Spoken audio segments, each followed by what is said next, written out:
Ireland in the early 20th century, it was a country having a bit of a breakdown, from colonial subjects to full-on revolutionaries. Irish nationalists fought and died in World War I for the promise of freedom, and Unionists fought to remain part of the British Empire. That was always bound to cause some issues, and it did. It all started with the War of Independence, 1919 to 1921. The Irish Republican Army versus the British Empire. A brutal guerrilla war featuring ambushes, burnings, assassinations, and key focus of hatred and Irish trad songs forevermore. The Black and Tans. The IRA fought dirty, and the British responded worse. Villages torched, civilians terrorized. A full-on mess. But it worked. Kinda. In 1921, both sides were tired, broke, and losing the plot. So they signed a truce. Then came the Anglo-Irish Treaty. Ireland would be a free state with its own parliament, but still tied to the British crown. And yeah, you'd have to swear loyalty to the king. Cue the drama. The Irish split faster than your family group chat after mom has been on the wine again. Some, like Michael Collins, thought it was the freedom to achieve freedom. Others, led by Eamon de Valera, saw it as a sellout. The movement split. The IRA fractured. Politics turned personal. And just when Ireland finally got the Brits out, mostly, they turned on themselves. June 1922. The Irish Civil War begins. Treaty versus anti-treaty. Brother versus brother. Guns out. No chill. Peak drama. The Irish Civil War wasn't some neat post-revolution cool-down. It was a messy brother versus brother punch-up over a treaty. And yeah, it got violent real fast.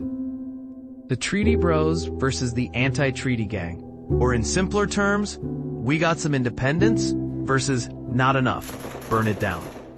It all kicked off in June 1922 when the new Irish Free State, basically a dominion of Britain, said, let's be official. The anti-treaty side said, let's be mad. On one side, the provisional government and its shiny new Free State Army. On the other, former comrades from the IRA who felt betrayed. The opening act, Michael Collins ordering artillery, British artillery mind you, to shell the four courts, where anti-treaty forces were holed up. Ironic, considering this was supposed to be the end of British rule. Collins thought it'd be a quick operation. Spoiler, it wasn't. What followed was a brutal guerrilla war.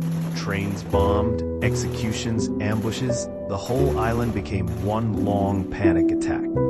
Friends turned enemies. Harry Boland, shot. Liam Lynch, dead. Executions ramped up. Tit-for-tat killings spiraled.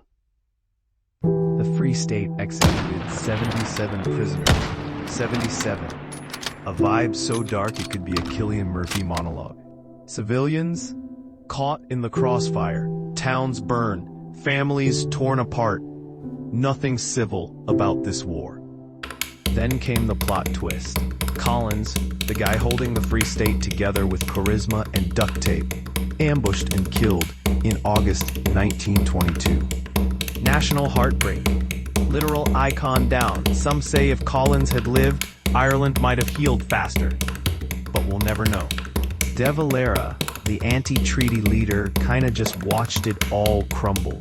He wasn't even leading the military side anymore. He was like, guys, maybe we went too far? By 1923, the Free State had crushed most resistance.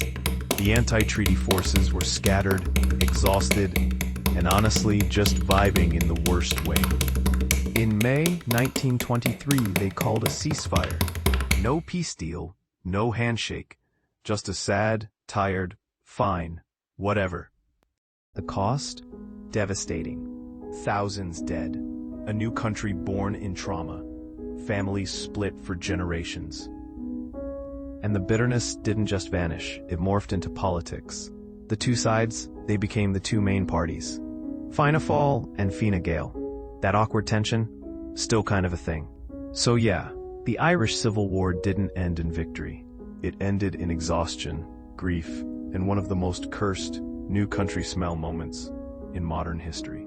Ireland got its independence. Kinda. But the price? A civil war that left deep scars and a century of awkward Christmas dinners. So next time someone says history is boring, remind them, Ireland has a long, sad, and interesting history full of drama. For better or worse, talking about the past is still a national pastime.